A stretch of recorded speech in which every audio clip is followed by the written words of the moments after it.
For cursive letter D, you're going to take your pen and start toward the upper line, and we're going to draw down towards the bottom line and then make a little scoop when we touch the bottom. All right, now we're going to bring it back up towards the top line.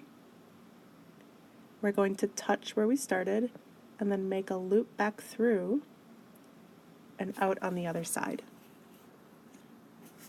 Here's what it looks like again.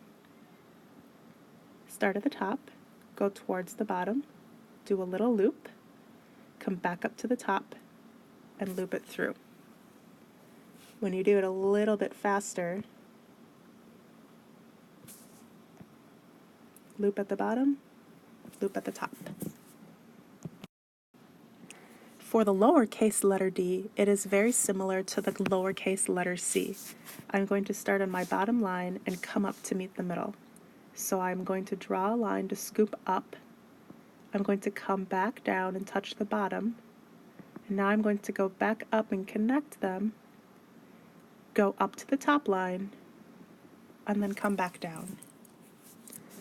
Once again, I'm going to start at the bottom line, like I'm making the letter C, only now I am going to connect, go up to the top and touch, and then come back down. Sometimes what you can also do is a little loop up at the end on it.